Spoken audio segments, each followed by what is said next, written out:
네, 자, 이번 시간은 TET 2급 제51회 이론 시험부터 같이 공부해 보겠습니다.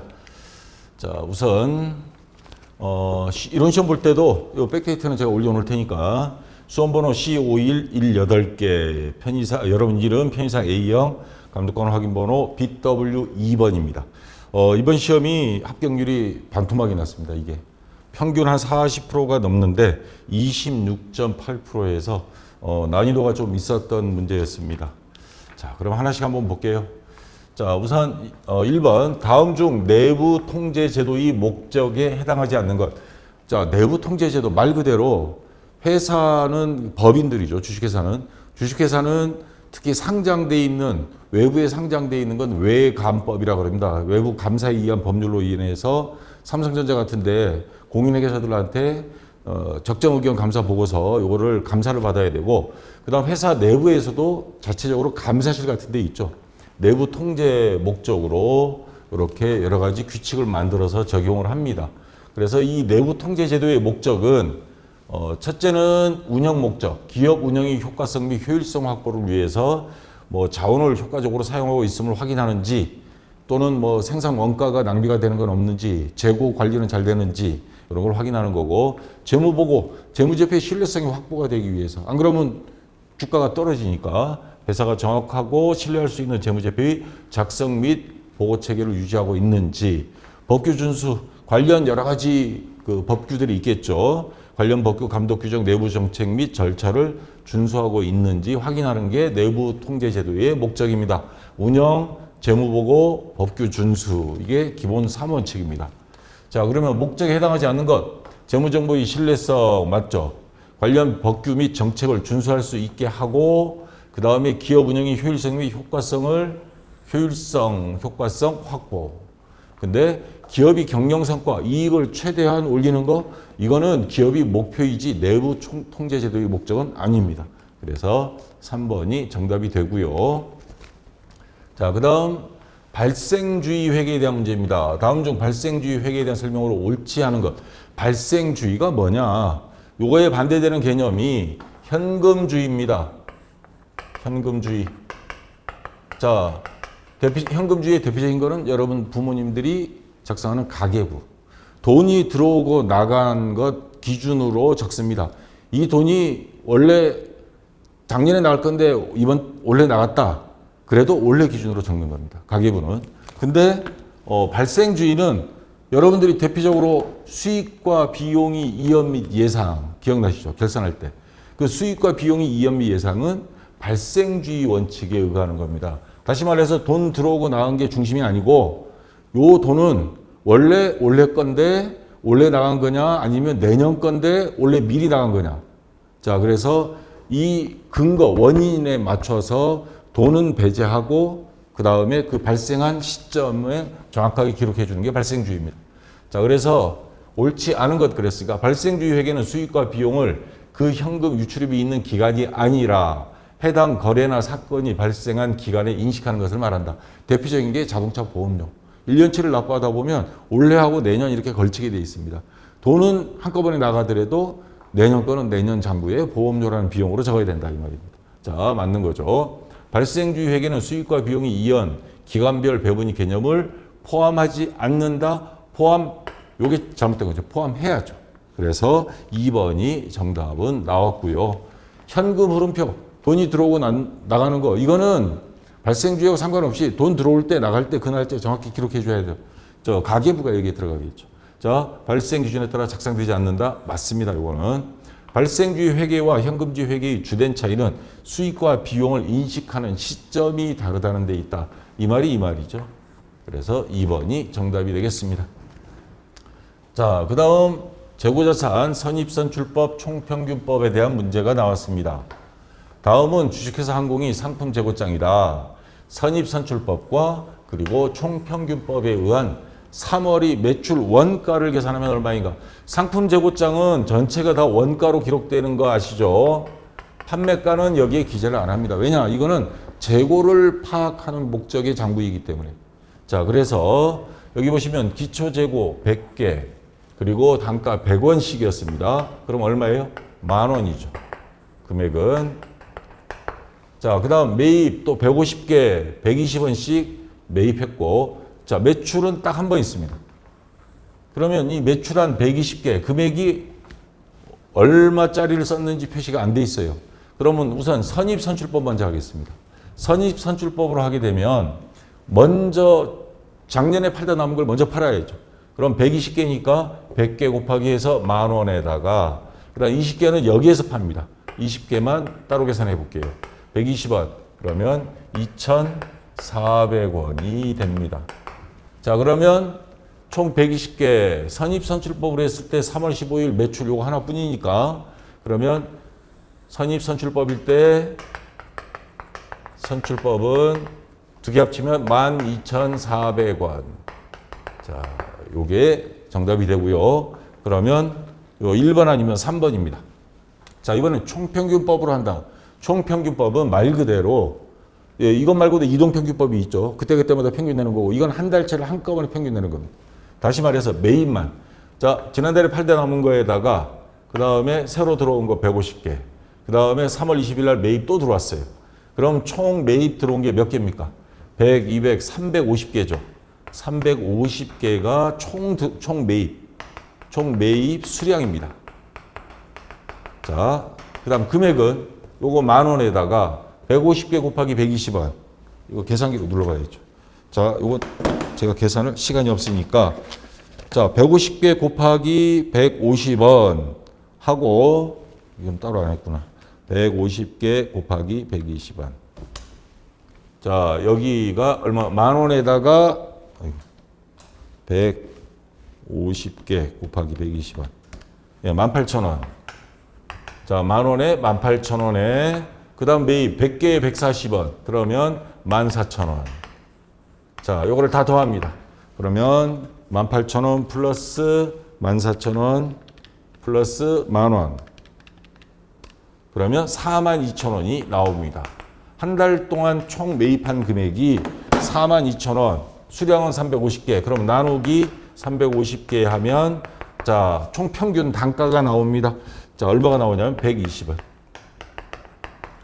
그러면 요건 어떻게 계산하느냐? 120개 팔았으니까 곱하기 총 평균 단가 120원. 그러면 14,400원 나옵니다. 자, 총평균법으로 했을 때는 14,400원. 그래서 1번이 정답이 되겠죠. 자, 어느 방법을 선택하느냐에 따라서 매출 원가도 이렇게 달라집니다. 그래서 1번이 정답이 되고요. 자, 그 다음 4번 문제입니다. 자, 자세한 거는 정답 및 풀이 그 문제집 거기 뒤에다가 제가 설명을 해 놨습니다. 참고하시고요. 4번 다음은 회계정보의 질적 특성에 대한 설명이다. 이 중 옳은 것만 고른 것. 자, 이것도 만만치 않은 문제입니다. 자, 회계정보의 질적 특성. 자, 요거 이론 쪽 한번 보겠습니다. 자, 우선 회계정보의 질적 특성. 재무제표는 누가 봐도 이해가 되도록 만들어야 된다. 이게 첫 번째고요. 두 번째는 목적 적합성. 회계 재무제표의 목적은 뭐예요? 아, 내가 이 회사의 재무제표를 보고 나니까 이 회사에 투자를 해야 되겠다. 의사결정이 유용하도록 해줘야 된다. 그래서 목적 적합성도 다시 네 가지로 구분이 되고요. 신뢰성, 엉터리 장부, 분식회계에서는 안 된다 이 말입니다. 정확한 회계 기준에 따라서 자, 해야 되고 비교 가능성, 전기와 단기 또는 다른 회사와 우리 회사 동일 업종 비교했을 때 이 회사가 낫다 아니다 판단할 수 있도록 만들어야 된다는 건데 시험에 잘 나오는 거는 이제 목적 적합성하고 신뢰성입니다. 목적 적합, 어떤 목적에 적합해야 되느냐? 예측이 가능해야 되고 확인 가치 또는 피드백 가치, 중요한 정보가 누락되거나 왜곡 표시돼서 중요한 사항을 빼먹어서는 안 된다는 거고 제때 내놔야 된다 이 말입니다.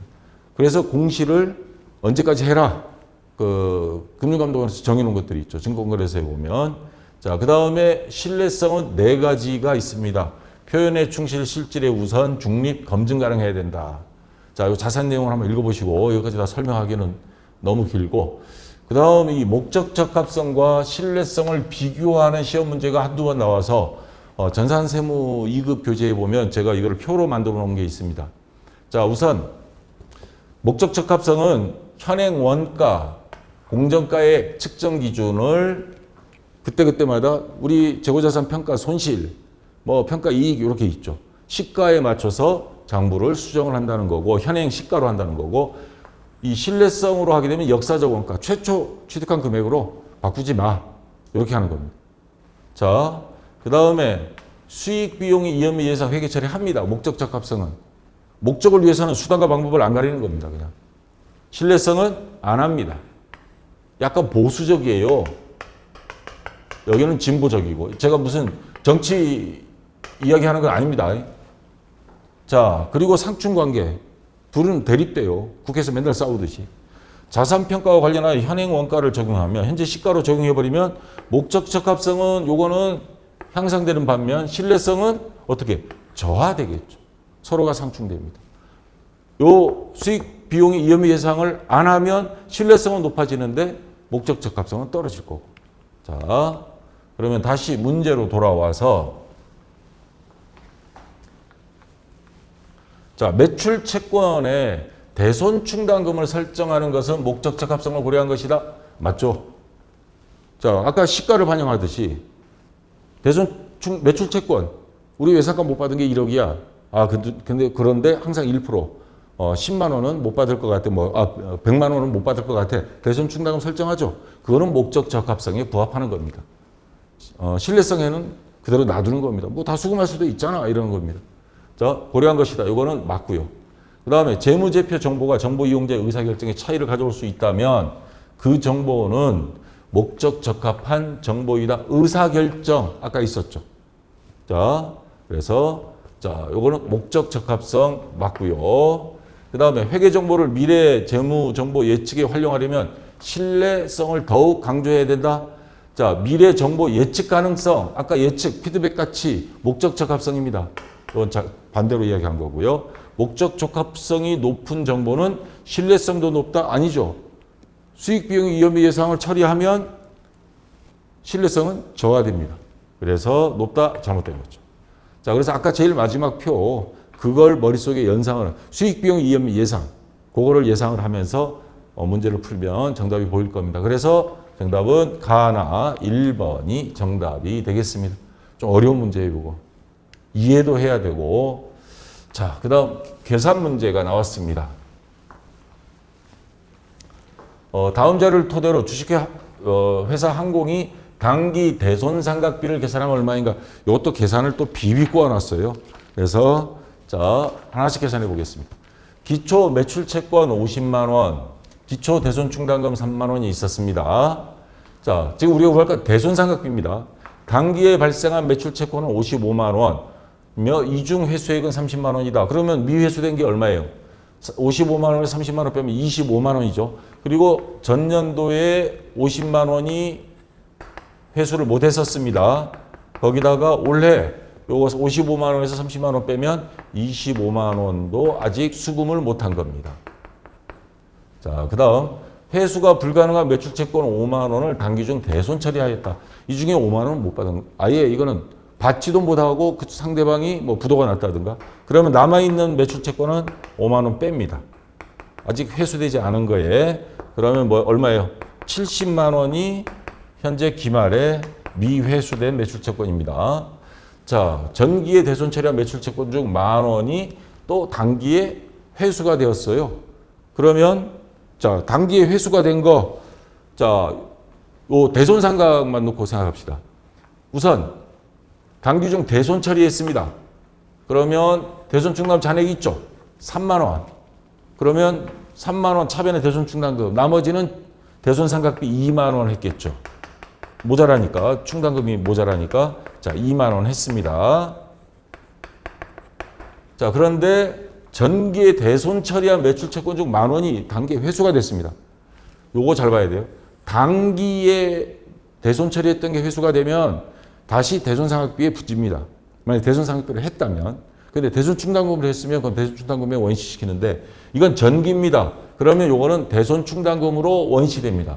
그러면 대손충당금 요거 3만 원 다 써서 없어져서 제로였다가 다시 대손충당금은 1만 원이 원시된 거예요. 1만 원 원시됐습니다. 현재 남아있는 거. 대손상각비는 2만 원. 매출채권 현재까지 회수되지 못한 건 70만 원. 자, 그리고 기말 매출채권 잔액이 5%를 대손 충당금으로 설정하다 그랬습니다. 그럼 70만 원에 곱하기 0.05. 그럼 얼마요? 3만 5천 원. 자, 3만 5천 대손 충당금 설정할 때 분계, 차변의 대손 사각비, 대변의 대손 충당금이죠. 근데 차익보충법 쓰죠. 만 원 남아있죠. 그러면 얼마? 만 원 빼면 2만 5천 원만 대손 충당금 차익보충법으로 설정해 주면 됩니다. 그러면 차변의 대손 사각비 2만 5천 원이 또 늘어납니다. 그래서 총 대손 사각비 금액은 4만 5천 원이다. 아주 뱅뱅 돌고 돌았습니다. 그래서 4번이 정답이 되겠습니다. 자, 문제 잘 이해를 해야 되는 문제입니다. 자, 그 다음 6번 문제.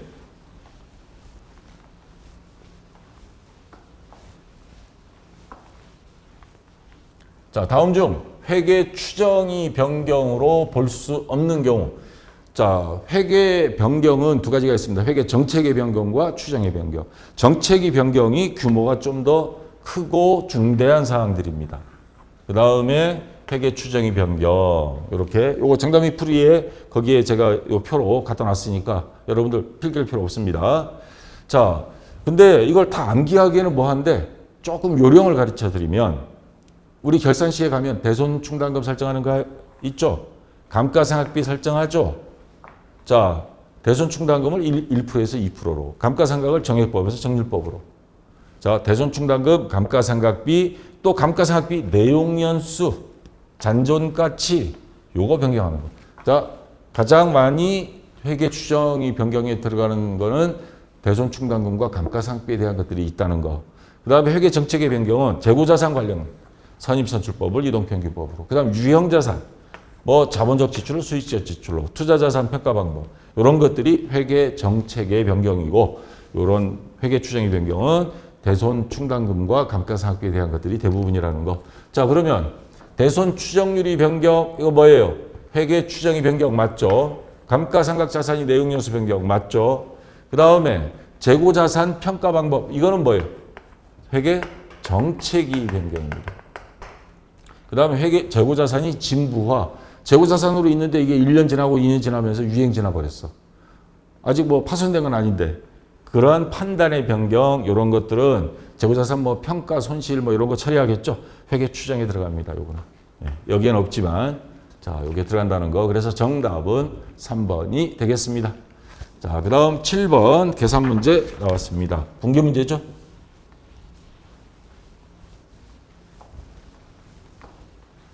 자, 다음은 주식회사 항공이 매도가능증권 관련 자료이다. 매도가능증권이 처분에 대한 회계 처리로 옳은 것. 자, 단기매매증권, 매도가능증권 요 회계 처리 조금 다른 게 있습니다. 단기매매증권은 취득할 때 수수료를 어떻게? 수수료 비용 984번 영업의 비용으로 처리하는데 매도가능증권은 아닙니다. 이거는 투자자산이기 때문에 자, 2021년 1월 1일 주식회사 공인이 주식 100주를 한 주당 7,000원. 뭐 액면가는 필요 없고 취득하고 수수료 4만 원과 함께 현금으로 지급하였다. 요거를 수수료를 매도가능 증권에 더하지 않으면 전혀 엉뚱한 답이 나옵니다. 자, 그러면 100주 곱하기 7,000원 하면 얼마예요? 자, 70만 원. 예, 70만 원이죠. 여기다가 요 수수료 4만 원 더해 줘야 됩니다. 그럼 장부의 매도가능 증권은 74만 원이 나와요. 자, 이렇게 했다가 12월 31일 주식 한 주당 공정가치 7,900원이 됐습니다. 그러면 자, 지금은 얼마예요? 이거 나누기 100주 다시 하면 한 주당 자, 한 주당 7,400원입니다. 그러면 얼마 올랐어요? 500원 올랐죠. 그러면 매도가능증권 평가이익은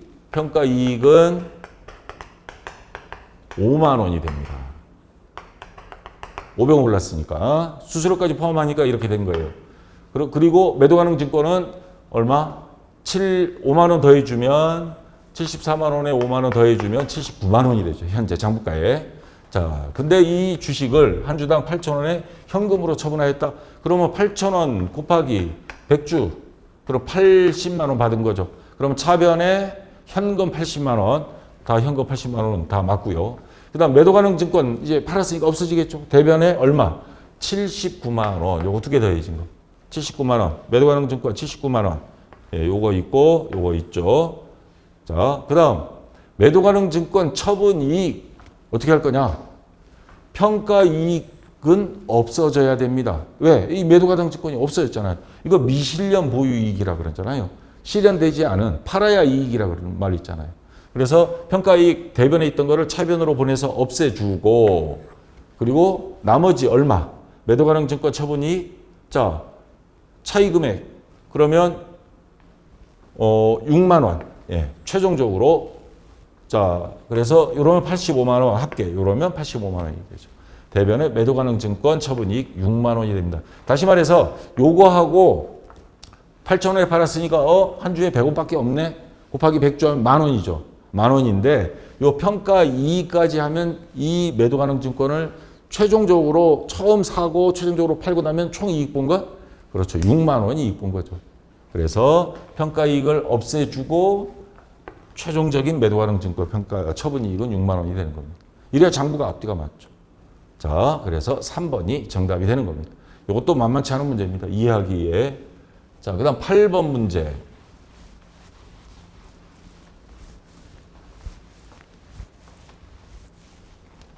자, 다음은 주식회사 항공이 주식 발행 관련 자료이다. 주식 발행일이 회계 처리로 옳은 것.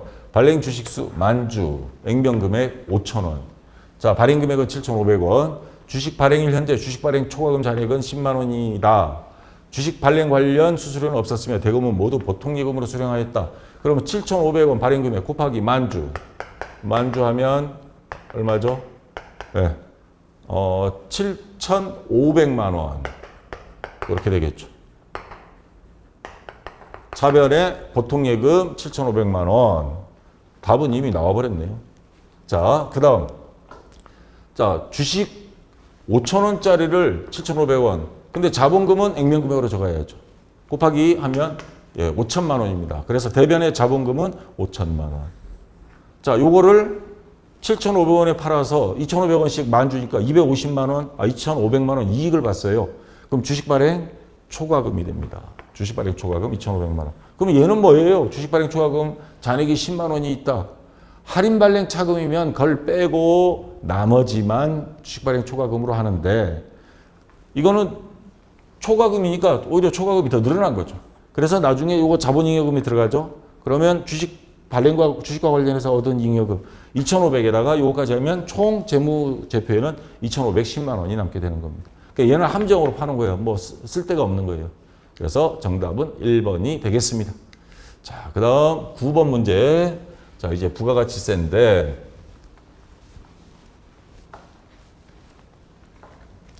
자, 다음 중 부가가치세 과세 대상 거래에 대하여 잘못 설명하고 있는 사람.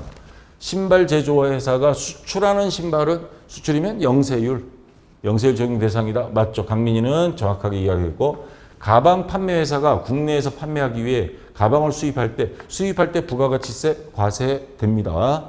그래서 영유도 맞고 농부가 밭에서 재배해서 판매하는 당근, 농수축산물 가공되지 않은 거 면세 맞죠? 근데 부가가치세가 과세되는 거야? 자, 정우는 틀렸습니다. 왜? 면세입니다. 자, 그다음 근로계약에 따라 근로를 제공하는 건 부가가치세 과세 대상이 아니야. 근로를 제공해서 받는 거는 뭐 소득세가 되는 거죠, 이건. 자, 부가가치세 과세 대상이 아닙니다. 그래서 정답은 정우가 정답이 되고 여기 계약이란 말이 분명히 들어 있습니다. 근로계약서 쓰고 월급 받잖아요. 그거는 소득세 대상이지 부가가치세 대상은 아니다. 자, 그다음 10번 문제. 다음 자료를 토대로 주식회사 항공 휴대폰 제조업 2022년 1기 확정 신고 시 부가가치세 과세 표준을 계산하면 얼마인가? 매출액 얼마냐 이 말입니다. 자, 아래의 금액에는 부가가치세가 포함되지 않았고 제품의 판매 금액 자, 얼마예요? 1,500만 원. 근데 애누리가 30만 원 아직 차감되지 않았다 그랬습니다. 그럼 이거 빼야죠. 순매출액이 돼야죠. 자, 그럼 얼마예요? 1,470만 원이 자, 일단 요거는 매출액 과세 표준 매출액이 되고 사무용 비품을 매각했습니다. 250만 원. 어쨌거나 회사는 요거 판매한 거니까 매출액에 집어넣습니다. 자, 250만 원도 더해줍니다. 또 더해주고요. 그 다음에 자산 수중이 기증받은 사무용 비품 시가 500만 원. 자, 자산을 증여받았을 때 요 개인적인 회사에서 아무런 조건 없이 받은 거는 이거는 매출이 아니죠. 그래서 이거는 매출로 볼 수 없으니까 더해줄 수 없고요. 대표이사가 개인적인 용도로 사용한 제품 거기다 매입세 공제까지 받았어. 매입할 때 세금 공제 받은 거예요. 그럼 판매를 해야 되는데 어렵죠. 판매 안 하고 대표이사가 개인적으로 써버렸습니다. 그러면 요건 판매로 가정을 해서 만약에 이거 부가가치세법에서 이거 적용 안 하면 대표이사들 집에 필요한 것들 전부 다 회사에서 사버릴 거예요. 그럼 부가세도 환급받고 그 다음에 회사 돈으로 써버리고 그러니까 요건 시가로 해서 매출액으로 봐야 됩니다. 700만 원 이렇게 다 더해주면 매출액. 물론 여기서 매입세액은 또 공제를 받겠지만 그래서 다 더하면 얼마예요? 250, 700 더하면 2,420만 원. 20만 원. 예, 여기 있죠? 2,420만 원. 3번이 매출액 과세 표준이 됩니다. 자, 됐고요. 그 다음 11번 문제. 부가가치세 환급에 대한 설명으로 옳지 않은 것. 자, 환급은 말 그대로 세금을 돌려받는 거예요. 그래서 환급도 두 가지가 있죠. 일반 환급이 있고 조기 환급이 있습니다. 자, 어떤 게 조기 환급이냐? 새로 개업을 했어요. 그래서 뭐 냉난방기, 냉장고 막 시설 해놓으니까 돈 많이 들어가. 이런 사람들은 어떻게 판매한 거 없고 매입자료만 있으니까 돌려받을 거죠. 빨리 돌려주면 좋잖아요. 목돈이 필요할 때니까. 그래서 이런 거는 15일 이내에 조기환급 신청서 작성해서 제출하면 바로 금방 돌려줍니다. 자, 그 다음 일반 환급. 이거는 정상적인 부가가치세 예정신고, 확정신고. 그래서 확정신고 때, 예정신고 때 환급 받을 게 있지만 확정신고 때 30일 이내에 확정신고일을 경과하고 30일 이내에 돌려줍니다. 자, 일반 환급의 경우 예정신고 시 환급세액은 예정신고 기간이 지난 후 30일 예정이 아니죠. 확정신고 기간이 지난 30일 이내에 환급한다. 그래서 정답은 나왔습니다. 1번이 옳지 않은 거고 영세율, 수출 이것도 조기환급 대상입니다. 아까 새로 오픈한 것도 마찬가지고 그 다음에 조기환급 신고를 한 경우 조기환급세액은 신고 기간이 지난 후 15일 이내에 아까 설명드린 거죠. 경정, 잘못 신고를 했어요. 뭐 본의 아니게 알아서 돌려주지는 않습니다. 경정 청구라는 걸 합니다. 그러면 환급세액이 있는 경우 관할세무서장은 지체 없이 환급해야 됩니다. 자, 그래서 정답은 1번이고요. 그 다음 12번. 자, 좀 골 때리는 문제가 하나 나왔어요. 이거는 제가 자세히 설명을 드리겠는데 다음 중 소득세법상 사업소득이 수입 시기에 대한 설명으로 옳은 것. 사업소득입니다. 자, 소득세에 대한 겁니다. 시용, 판매, 장기할부, 인적 이렇게 있는데 자, 여기서 여기를 한번 보기 바랍니다. 재화의 공급 시기 언제 이거를 판매한 걸로 보느냐. 그럴 때 자, 현금 판매, 할부 판매는 물건 넘어가면 그냥 매출액으로 보고 세무신고합니다. 근데 이제 문제는 이거죠. 장기 할부 판매. 근데 여기에 장기 할부 판매가 법에 따라 달라요. 소득세법은 상품을 판매한 날을 소득 시기로 봅니다. 근데 부가가치세법은 대가의 각 부분을 받게 할 때 할부금 받을 때. 일반 개인 기업들은 장기 할부 판매가 거의 없습니다. 근데 현대자동차 한번 생각해 보세요. 자동차 36개월 할부하는 경우 있죠. 24개월. 1년 이상이면 장기 할부니까. 자, 물건 돈도 안 받았는데 워낙 덩치가 크니까 장기 할부하는 건데 돈도 안 받았는데 다 판매한 걸로 봐서 부가세를 납부해라? 그러면 현대자동차에서 망할 겁니다. 그래서 어떻게 하느냐? 그런 부가가치세법에서는 할부금 받을 때 매출로 신고해라. 봐줄게. 그런 거고요. 근데 소득세법은 자, 인도한 날 소득이 들어온 걸로 봅니다. 소득세법은. 근데 거의 없습니다, 이거. 요거 빼고 나면, 부가세법 빼고 나면, 부가세 기준으로 해서 소득세도 환산하기 때문에. 자, 어찌거나 원칙적인 기준은 이렇다, 이 말입니다. 현실은 거의 없어요. 현실은. 보통 일반 할부 판매는 있지만, 그 다음에 시용 판매. 뭐 한번 써보시고, 마음에 드시면 사용하세요. 해서 뭐 광고들 막 나오는 거 있죠, 홈쇼핑에. 고객이 매입 의사를 표시할 때 판매로 봅니다. 자, 그러면 다시 문제로 돌아와서 시용 판매는 구매자에게 상품을 인도한 날의 수입 시기이다? 아니죠. 이거는 사기가 되죠, 그러면. 자, 옳은 거 찾으라 그랬으니까 1번 아니고요. 장기 할부 조건으로 상품을 판매하는 경우 원칙적으로 인도한 날이 수입 시기다. 지금 소득세법상에서 사업소득이기 때문에 원칙적으로 수입 시기가 인도한 날인 거는 맞습니다. 자, 그래서 2번이 일단 정답은 됩니다. 근데 요거는 제가 출제위원이라면 요거는 출제해서는 안 된다고 생각하는 사람입니다. 틀린 건 아니에요. 요게 정답은 맞아요. 부가시세법이 아니니까. 인적 용역 제공은 용역 대가를 실제로 지급받은 날이 수입 시기이다. 자, 인적 용역. 사람만 투입해서 뭐 그런 그 하청업체들 있잖아요. 사람을 용역 제공해 주는데 그런 데는 언제? 그 계약한 날, 받기로 한 날, 실제로 받은 날이 아니고 받기로 한 날. 그래서 이거 틀린 겁니다. 그 다음에 임대사업자 있죠. 임대소득은 계약에 의하여 지급일이 정해진 경우 실제 지급을 받은 날이 수입시기다. 지급일자가 수입시기입니다. 돈을 받든 못 받든. 그래서 이게 실제 지급받은 날, 언제 줄지 언제 알아요. 그래서 2번이 정답이 되고요. 자, 그 다음 13번 문제. 다음 중 연금 소득에 대한 설명으로 옳지 않은 것. 이것도 만만치 않은 문제인데, 자, 연금은 뭐 공무원 연금, 국민연금 뭐 여러 가지들이 있죠. 요즘 뭐 은퇴하시는 분들 굉장히 많은데 이분들이 받는 연금을 연금 소득이라고 그럽니다. 그리고 뭐 국민연금, 공무원연금, 퇴직보험연금, 개인연금 뭐 여러 가지들이 있습니다.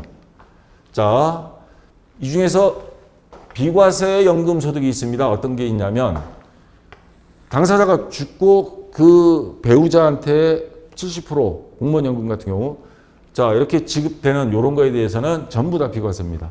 그리고 산업재해보상으로 연금을 받는 경우 이런 걸 뭘 또 세금을 물려요.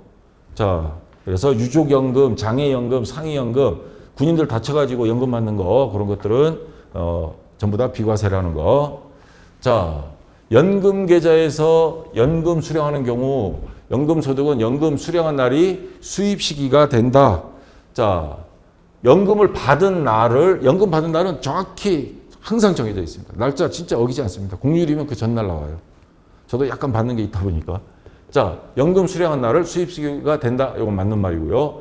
연금 소득 공제액이 900만 원을 초과하는 경우에는 900만 원을 공제하고 나머지만 연금 소득액으로 보고 세금을 부과합니다. 자, 산업재해보상법. 아까 이건 뭐라 그랬어요? 비과세라 그랬죠. 비과세 연금 소득에 해당한다. 비과세 연금 소득하면 산업재해, 뭐 유족연금 이런 거 생각하시면 되고요. 공적 연금 소득만 있는 자는 해당 공적 연금 소득을 종합소득 확정 신고해야 한다. 일반인들은 공무원 하다 퇴직하신 분들 세법을 몰라요. 종합소득 신고라 그러면 아마 진짜 대모 일어날 겁니다. 공적 소득만 있다 그러면 이 사람들 그냥 아예 원천징수에서 빼고 나머지만 냅니다. 종합소득 신고 5월달에 하지 않습니다. 확정 신고해야 된다? 이거 잘못된 거고요. 근데 다른 소득이 또 있어요. 만약에 여기에다 뭐 부동산 갖고 있는 게 있어서 임대소득이라든가 뭐 이자소득 돈이 많아서 3천만 원이 넘어 1년에 그러면 종합소득 신고해야 됩니다. 또 물론 사업에서 사업소득이 있는 경우도 마찬가지고. 자, 그래서 4번이 옳지 않은 것 정답이 되고요. 그 다음 14번 문제. 자, 다음 자료를 토대로 거주자 김항공 씨 2022년 종합소득 산출세액을 계산하면 얼마인가? 자, 직장 공제외 초과 반환금. 이건 도대체 무슨 말이냐? 여러분들 좀 규모가 있는 회사에 다니면 공제회가 있어요. 상호 부조한다 그러죠. 그래서 적립을 해요. 월급에서 얼마씩 떼요. 그래서 부주 또 누가 돌아가셨다 하면 개인 돈 내기가 좀 그렇잖아요. 아주 친한 사람 아닌 경우. 그럼 공제회에서 상조 회비가 나갑니다. 자, 상조금이 나가고 뭐 자녀 학비 이렇게 하는 데도 있고. 근데 내가 그만두게 돼서 내 원금 외에 추가로 이자까지 계산해서 돌려받는 경우가 있습니다. 원금보다도 초과된 금액 탈퇴할 때, 공제금 탈퇴할 때 요거를 직장 공제외 초과 반환금이라고 하는 겁니다. 근데 이거에 대해서 종합소득세도 신고해라. 이건 너무 야박하잖아. 무슨 국가에서 세금 걷어가기에는 좀 그렇죠. 그래서 얘는 안 들어갑니다. 사업소득 금액 4,200만 원 당연히 들어가야 되고요. 기타 소득, 자, 요것도 300만 원 넘었습니다. 그러면 해야 되고요. 자, 종합소득 공제. 자, 요거 소득 공제 500만 원은 빼야 되겠죠. 그러면 요거 두 개에다가 공제액 빼면 얼마야? 4,600에서 500 빼면 4,600이죠. 예, 4,600에서 500 빼면 4,100만 원. 예. 100만 원인데 세율 자 1,200만 원 이하 6% 4,600만 원 이하. 지금 4,600만 원 이하죠. 그러면 15% 곱하기 0.2로 거기다 누진 공제액이 있습니다. 왜냐하면 6% 1,200만 원까지는 6%이기 때문에 요 차이 금액 108만 원 요거 빼줍니다. 108만 원 빼줘요. 그러면 얼마가 나옵니까? 예, 507만 원. 예, 2번이 세금을 납부를 해야 되는 겁니다. 자, 그래서 2번이 정답이 되고요. 그 다음 15번 문제.